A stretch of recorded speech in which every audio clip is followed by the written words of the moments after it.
Heart of Darkness by Joseph Conrad. Chapter 2, Part 1. One evening, as I was lying flat on the deck of my steamboat, I heard voices approaching, and there were the nephew and the uncle strolling along the bank. I laid my head on my arm again, and had nearly lost myself in a doze, when somebody said in my ear, as it were, "I am as harmless as a little child, but I don't like to be dictated to. Am I the manager, or am I not? I was ordered to send him there. It's incredible." I became aware that the two were standing on the shore alongside the forepart of the steamboat, just below my head. I did not move. It did not occur to me to move. I was sleepy. "It is unpleasant," grunted the uncle. "He has asked the administration to be sent there," said the other, with the idea of showing what he could do, and I was instructed accordingly. Look at the influence that man must have. Is it not frightful? They both agreed it was frightful, then made several bizarre remarks. Make rain and fine weather. One man. The council. By the nose. Bits of absurd sentences that got the better of my drowsiness, so that I had pretty near the whole of my wits about me when the uncle said, "The climate may do away with this difficulty for you. Is he alone there?" "Yes," answered the manager. "He sent his assistant down the river with a note to me in these terms: 'Clear this poor devil out of the country, and don't bother sending more of that sort.' I had rather be alone than have the kind of men you can dispose of with me." "It was more than a year ago. Can you imagine such impudence?" "Anything since then?" asked the other hoarsely. "Ivory," jerked the nephew. "Lots of it. Prime sort. Lots. Most annoying from him." "And with that?" questioned the heavy rumble. "Invoice," was the reply, fired out, so to speak. Then silence. They had been talking about Kurtz. I was broad awake by this time, but, lying perfectly at ease, remained still, having no inducement to change my position. "How did that ivory come all this way?" growled the elder man, who seemed very vexed. The other explained that it had come with a fleet of canoes in charge of an English half-caste clerk Kurtz had with him. That Kurtz had apparently intended to return himself, the station being by that time bare of goods and stores, but after coming 300 miles had suddenly decided to go back, which he started to do alone in a small dugout with 4 paddlers, leaving the half-caste to continue down the river with the ivory. The 2 fellows there seemed astounded at anybody attempting such a thing. They were at a loss for an adequate motive. As to me, I seemed to see Kurtz for the first time. It was a distant glimpse, the dugout, 4 paddling savages, and the lone white man turning his back suddenly on the headquarters, on relief, on thoughts of home, perhaps, settling his face toward the depths of the wilderness, towards his empty and desolate station. I did not know the motive. Perhaps he was simply a fine fellow who stuck to his work for its own sake. His name, you understand, had not been pronounced once. He was that man, the half-caste, who, as far as I could see, had conducted a difficult trip with great prudence and pluck, was invariably alluded to as that scoundrel. The scoundrel had reported that the man had been very ill, had recovered imperfectly. The 2 below me moved away, then a few paces, and strolled back and forth at some little distance. I heard, "Military, post, doctor, 200 miles, quite alone now, unavoidable delays, 9 months, no news, strange rumors." They approached again, just as the manager was saying, "No one, as far as I know, unless a species of wandering trader, a pestilential fellow snapping ivory from the natives." Who was it they were talking about now? I gathered in snatches that this was some man supposed to be in Kurtz's district, and of whom the manager did not approve. "We will not be free from unfair competition till one of these fellows is hanged for an example," he said. "Certainly," grunted the other. "Get him hanged. Why not? Anything can be done in this country. That's what I say. Nobody here, you understand, here can endanger your position. And why? You stand the climate. You outlast them all. The danger is in Europe. But there, before I left, I took care to—" They moved off and whispered. Then their voices rose again. "The extraordinary series of delays is not my fault. I did my best." The fat man sighed. "Very sad." "And the pestiferous absurdity of his talk," continued the other. "He bothered me enough when he was here. Each station should be like a beacon on the road towards better things, a centre for trade, of course, but also for humanizing, improving, instructing. Conceive you, that ass! And he wants to be manager. No, it's—" Here he got choked by excessive indignation, and I lifted my head the least bit. I was surprised to see how near they were, right under me. I could have spat on their hats. They were looking at the ground, absorbed in thought. The manager was switching his leg with a slender twig. His sagacious relative lifted his head. "You have been well since you came out this time?" he asked. The other gave a start. "Who? I? Oh, like a charm, but the rest, oh my goodness, all sick. They die so quick, too, that I haven't the time to send them out of the country. It's incredible." Just so," grunted the uncle. "Ah, my boy, trust to this, I say, trust to this." I saw him extend his short flipper of an arm for a gesture that took in the forest, the creek, the mud, the river, seemed to beckon with a dishonoring flourish before the sunlit face of the land, a treacherous appeal to the lurking death, to the hidden evil, to the profound darkness of its heart.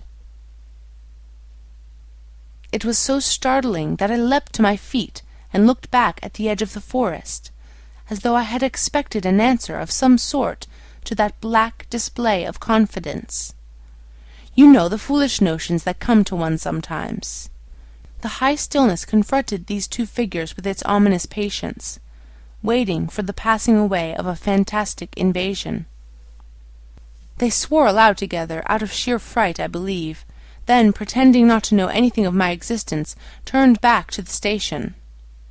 The sun was low, and leaning forward side by side, they seemed to be tugging painfully uphill, their two ridiculous shadows of unequal length, that trailed behind them slowly over the tall grass without bending a single blade. In a few days the El Dorado expedition went into the patient wilderness, that closed upon it as the sea closes over a driver. Long afterwards the news came that all the donkeys were dead. I know nothing as to the fate of the less valuable animals. They, no doubt, like the rest of us, found what they deserved. I did not inquire. I was then rather excited at the prospect of meeting Kurtz very soon. When I say very soon, I mean it comparatively. It was just 2 months from the day we left the creek when we came to the bank below Kurtz's station. Going up that river was like travelling back to the earliest beginnings of the world, when vegetation rioted on the earth, and the big trees were kings. An empty stream, a great silence, an impenetrable forest. The air was warm, thick, heavy, sluggish. There was no joy in the brilliance of sunshine. The long stretches of the waterway ran on, deserted, into the gloom of the overshadowed distances. On silvery sandbanks, hippos and alligators sunned themselves side by side. The broadening waters flowed through a mob of wooded islands. You lost your way on that river as you would in a desert, and butted all day long against shoals, trying to find the channel, till you thought yourself bewitched and cut off forever from everything you had known once, somewhere, far away, in another existence perhaps. There were moments when one's past came back to one, as it will sometimes when you have not a moment to spare for yourself.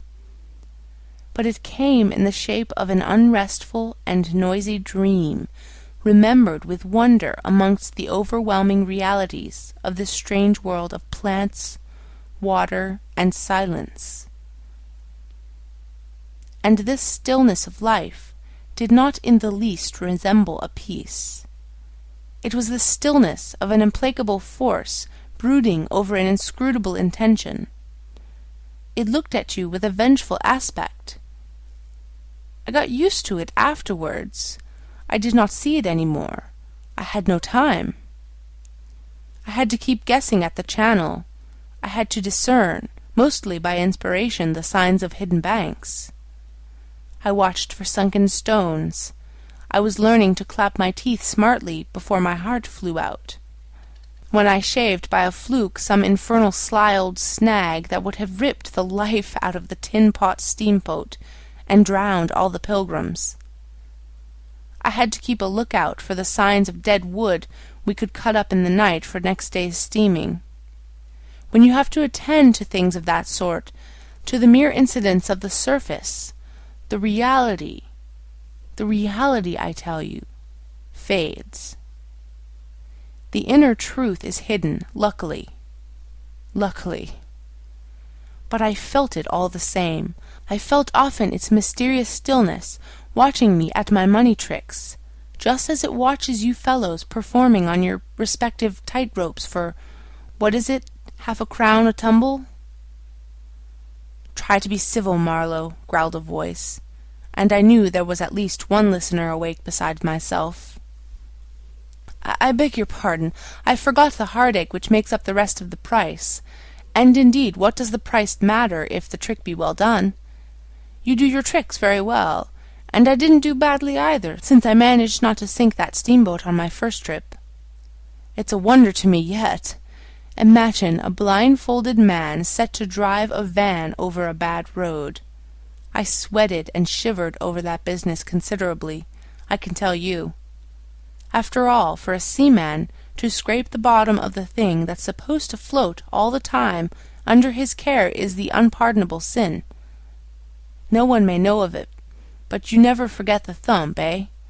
A blow on the very heart. You remember it. You dream of it. You wake up at night and think of it, years after, and go hot and cold all over. I don't pretend to say that steamboat floated all the time. More than once she had to wade for a bit, with 20 cannibals splashing around and pushing. We had enlisted some of these chaps on the way for a crew. Fine fellows, cannibals, in their place.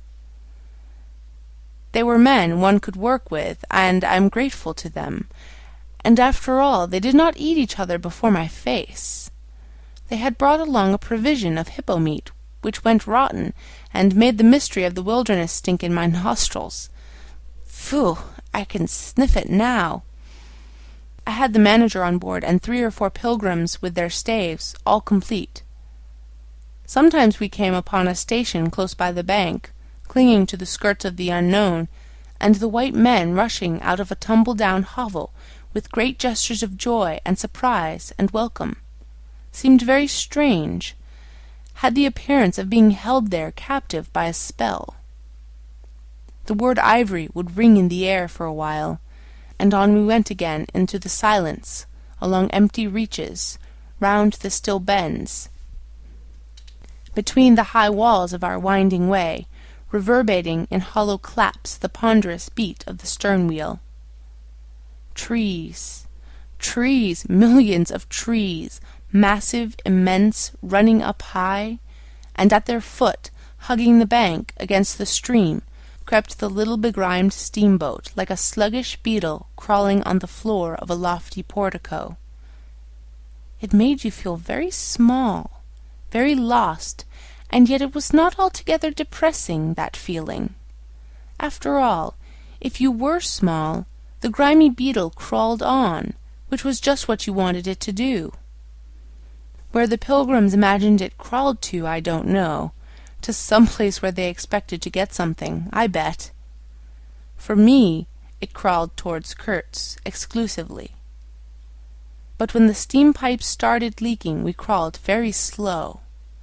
The reaches opened before us and closed behind, as if the forest had stepped leisurely across the water to bar the way for our return. We penetrated deeper and deeper into the heart of darkness. It was very quiet there. At night, sometimes, the roll of drums behind the curtain of trees would run up the river and remain sustained faintly, as if hovering in the air high over our heads, till the first break of day. Whether it meant war, peace, or prayer, we could not tell. The dawns were heralded by the descent of a chill stillness. The woodcutters slept, their fires burned low. The snapping of a twig would make you start. We were wanderers on a prehistoric earth, on an earth that wore the aspect of an unknown planet. We could have fancied ourselves the first of men taking possession of an accursed inheritance, to be subdued at the cost of profound anguish and of excessive toil. But suddenly, as we struggled round a bend, there would be a glimpse of rush walls, of peaked glass roofs, a burst of yells, a whirl of black limbs, a mass of hands clapping, of feet stamping, of bodies swaying, of eyes rolling, under the droop of heavy and motionless foliage. The steamer toiled along slowly on the edge of a black and incomprehensible frenzy. The prehistoric man was cursing us, praying to us, welcoming us. Who could tell?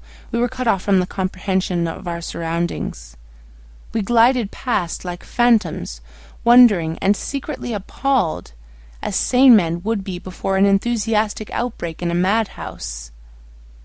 We could not understand because we were too far, and could not remember because we were travelling in the night of first ages, of those ages that are gone, leaving hardly a sign, and no memories.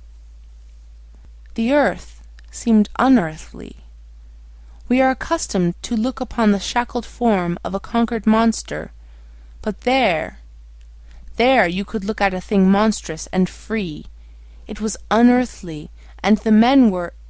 No, they were not inhuman. Well, you know, that was the worst of it, this suspicion of their not being inhuman. It would come slowly to one.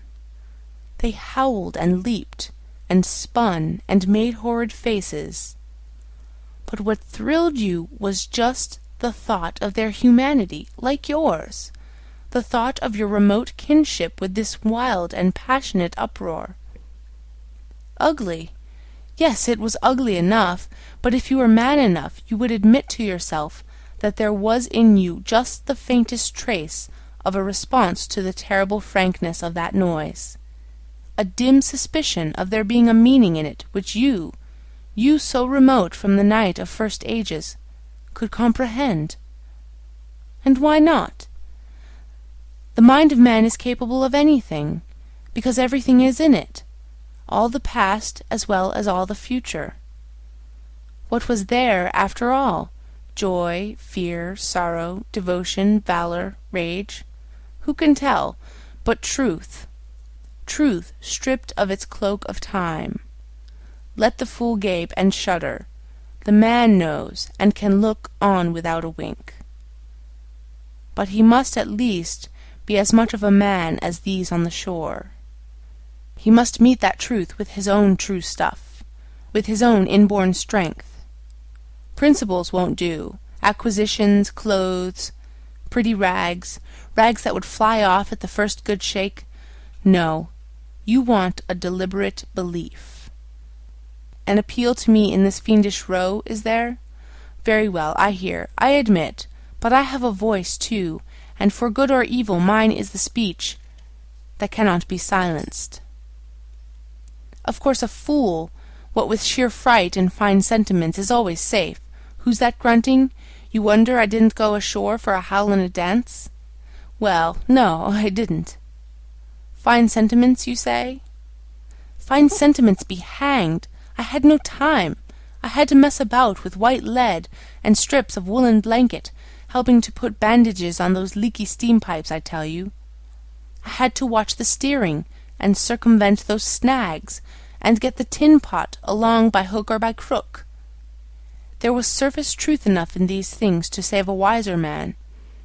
And between whiles I had to look after the savage who was fireman. He was an improved specimen. He could fire up a vertical boiler. He was there below me, and, upon my word, to look at him was as edifying as seeing a dog, in a parody of breeches and a feather hat, walking on his hind legs. A few months of training had done for that really fine chap. He squinted at the steam gauge and at the water gauge with an evident effort of intrepidity. And he had filed teeth, too, the poor devil, and the wool of his pate shaved into queer patterns, and 3 ornamental scars on each of his cheeks. He ought to have been clapping his hands and stamping his feet on the bank, instead of which he was hard at work, a thrall to strange witchcraft, full of improving knowledge. He was useful because he had been instructed, and what he knew was this, that should the water in that transparent thing disappear, the evil spirit inside the boiler would get angry through the greatness of his thirst, and take a terrible vengeance. So he sweated and fired up, and watched the glass fearfully, with an impromptu charm made of rags tied to his arm, and a piece of polished bone as big as a watch stuck flatways through his lower lip. While the wooded bank slipped past us slowly, the short noise was left behind, the interminable miles of silence, and we crept on towards Kurtz. But the snags were thick, the water was treacherous and shallow, the boiler seemed indeed to have a sulky devil in it, and thus neither that fireman nor I had any time to peer into our creepy thoughts.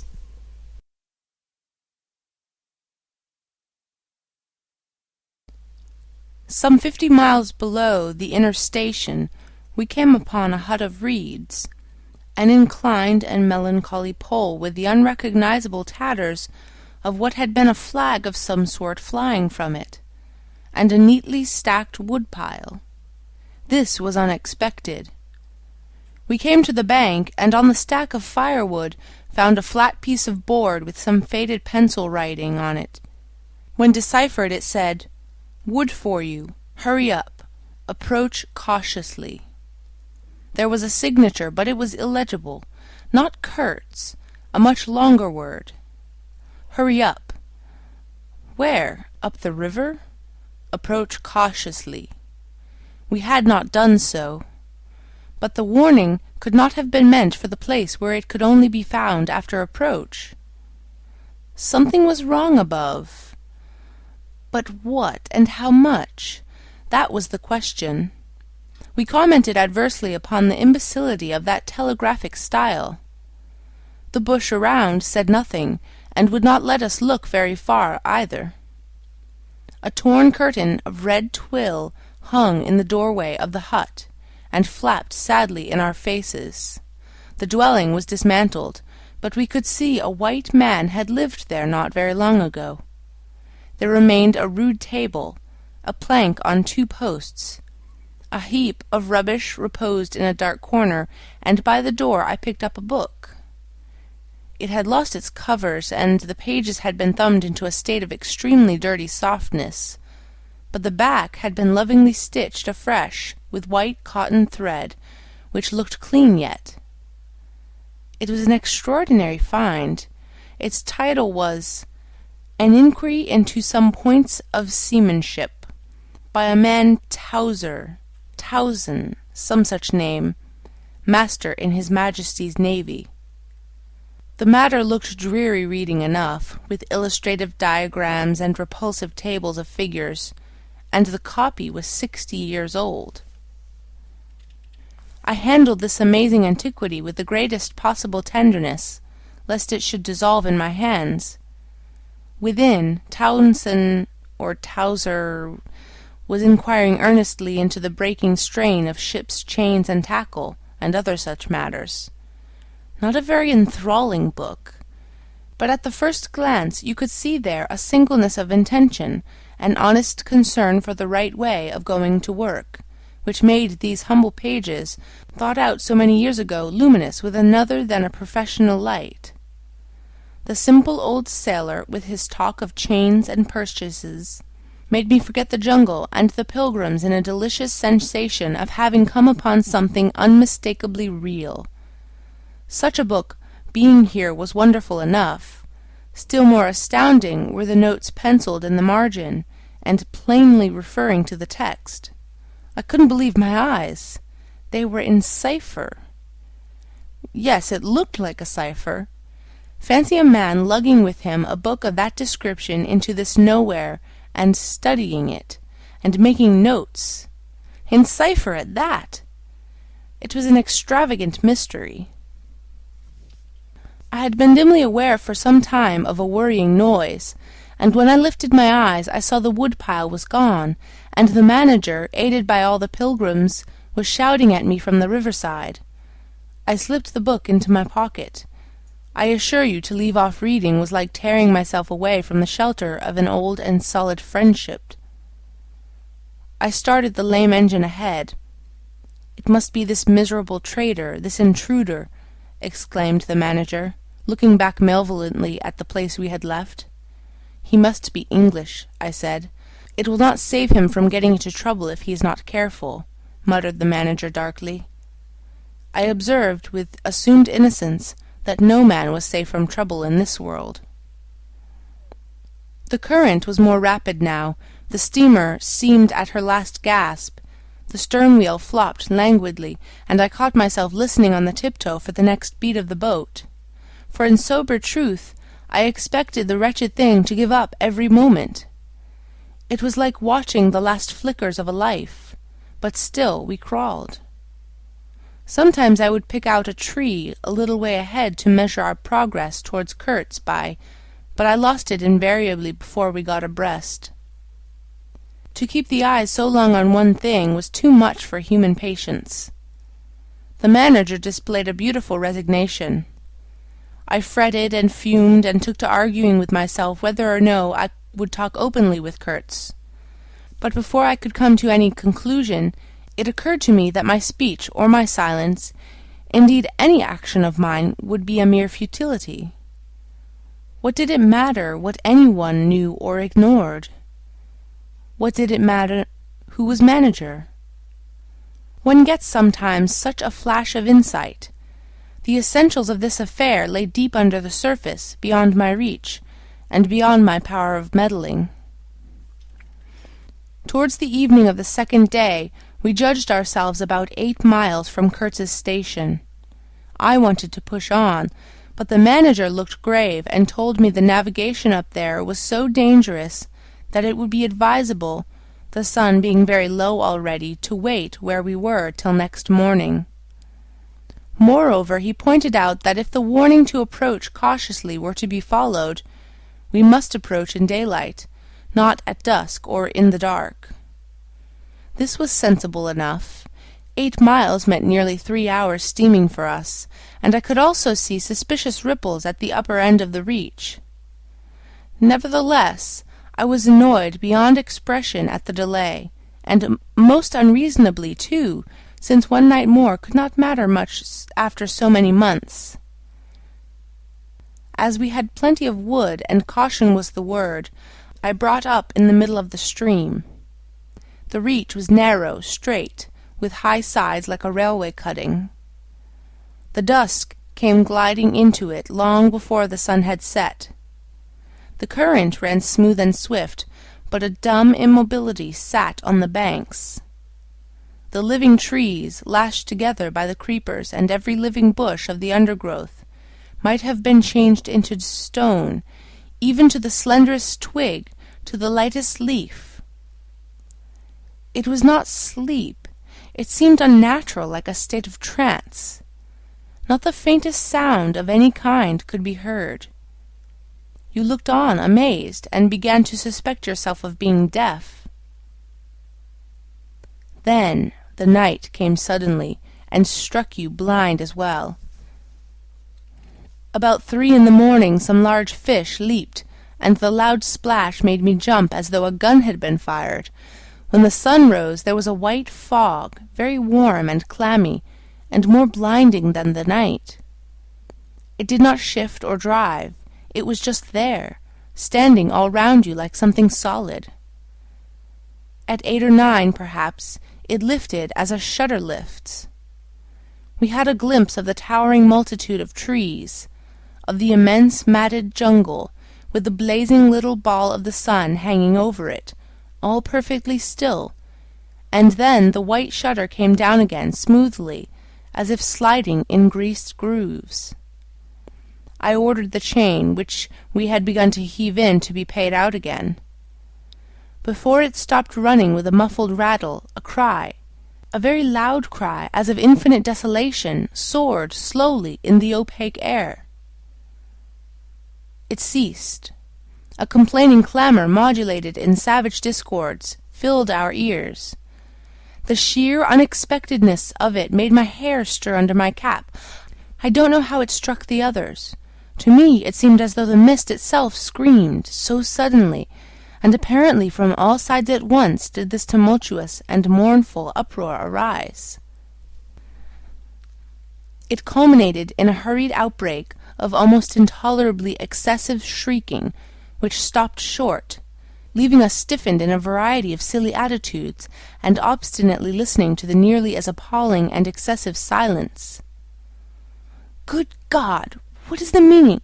stammered at my elbow one of the pilgrims, a little fat man with sandy hair and red whiskers, who wore side-spring boots and pink pig pyjamas tucked into his socks. 2 others remained open-mouthed a while minute, then dashed into the little cabin to rush out incontinently and stand, darting scared glances with Winchesters at ready in their hands. What we could see was just the steamer we were on.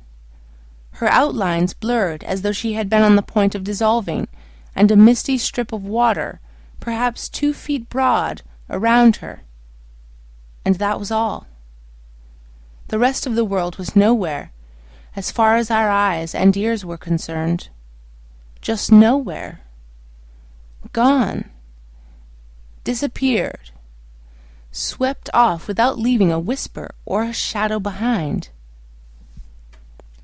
I went forward and ordered the chain to be hauled in short, so as to be ready to trip the anchor and move the steamboat at once if necessary. "Will they attack?" whispered an odd voice. "We will all be butchered in this fog," murmured another. The faces twitched with the strain, the hands trembled slightly, the eyes forgot to wink. It was very curious to see the contrast of expressions of the white men and of the black fellows of our crew, who were as much strangers to that part of the river as we, though their homes were only 800 miles away. The whites, of course, greatly discomposed, had besides a curious look of being painfully shocked by such an outrageous row. The others had an alert, naturally interested expression, but their faces were essentially quiet, even those of the 1 or 2 who grinned as they hauled at the chain. Several exchanged short, grunting phrases, which seemed to settle the matter to their satisfaction. Their headman, a young, broad-chested black, severely draped in a dark blue fringed cloths, with fierce nostrils, and his hair all done up artfully in oily ringlets, stood near me. "Aha!" I said, just for good fellowship's sake. "Catch 'em!" he snapped, with a bloodshot widening of his eyes and a flash of sharp teeth. "Catch 'im. Give 'im to us." "To you, eh?" I asked. "What would you do them?" "Eat 'em," he said curtly, and leaning his elbow on the rail, looked out into the fog in a dignified and profoundly pensive attitude. I would no doubt have been properly horrified had it not occurred to me that he and his chaps must be very hungry, that they must have been growing increasingly hungry for at least this month past. They had been engaged for 6 months I don't think a single one of them had had any clear idea of the time, as we at the end of countless ages have. They still belonged to the beginnings of time, had no inherited experience to teach them, as it were. And of course, as long as there was a piece of paper written over in accordance with some farcical law or other made down the river, it didn't enter anybody's head to trouble how they would live. Certainly they had brought with them some rotten hippo meat, which couldn't have lasted very long anyway, even if the pilgrims hadn't, in the midst of a shocking hullabaloo, thrown a considerable quantity of it overboard. It looked like a high-handed proceeding, but it was really a case of legitimate self-defense. You can't breathe dead hippo walking, sleeping, and eating, and at the same time keep your precarious grip on existence. Besides that, they had given them every week 3 pieces of brass wire, each about 9 inches long, and the theory was they were to buy their provisions with that currency in riverside villages. You can see how that worked. There were either no villages, or the people were hostile, or the director, who like the rest of us fed out of tins, with an occasional old he-goat thrown in, didn't want to stop the steamer for some more or less recondite reason. So unless they swallowed the wire itself, or made loops of it to snare the fishes with, I don't see what good their extravagant salary could be to them. I must say it was paid with a regularity worthy of a large and honourable trading company. For the rest, the only thing to eat, though it didn't look eatable in the least, I saw in their possession was a few lumps of some stuff, like half-cooked dough of a dirty lavender colour. They kept wrapped in leaves, and now and then swallowed a piece of, but so small that it seemed done more for the looks of the thing than for any serious purpose of sustenance. Why in the name of all the gnawing devils of hunger they didn't go for us? They were 30 to 5, and have a good tuck-in for once amazes me now when I think of it. They were big, powerful men, with not much capacity to weigh the consequences, with courage, with strength even yet, though their skins were no longer glossy and their muscles no longer hard. And I saw that something restraining, one of those human secrets that baffle probability, had come into play there. I looked at them with a swift quickening of interest, not because it occurred to me I might be eaten by them before very long, though I own to you that just then I perceived, in a new light, as it were, how unwholesome the pilgrims looked, and I hoped, yes, I positively hoped that my aspect was not so, what shall I say, so unappetizing. A touch of fantastic vanity which fitted well with the dream sensation that pervaded all my days at that time. Perhaps I had a little fever, too. One can't live with one's finger everlastingly on one's pulse. I had often a little fever, or a little touch of other things. The playful paw-strokes of the wilderness, the preliminary trifling before the more serious onslaught which came in due course. Yes, I looked at them as you would on any human being, with a curiosity of their impulses, motives, capacities, weaknesses, when brought to the test of an inexorable physical necessity. Restraint! What possible restraint? Was it superstition, disgust, patience, fear, or some kind of primitive honor? No fear can stand up to hunger, no patience can wear it out.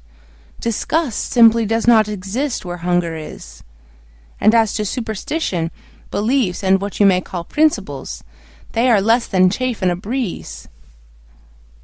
Don't you know the devilry of lingering starvation, its exasperating torment, its black thoughts, its sombre and brooding ferocity? Well, I do. It takes man all his inborn strength to fight hunger properly. It's really easier to face bereavement, dishonor, and the perdition of one's soul than this kind of prolonged hunger. Sad, but true. And these chaps, too, had no earthly reason for any kind of scruple. Restraint! I would just as soon have expected restraint from a hyena prowling amongst the corpses of a battlefield. But there was the fact facing me. The fact, dazzling to be seen, like the foam on the depths of the sea, like a ripple on an unfathomable enigma, a mystery greater when I thought of it than the curious, inexplicable note of desperate grief in this savage clamour that had swept by us on the river-bank, behind the blind whiteness of the fog. End of Chapter 2, Part 1.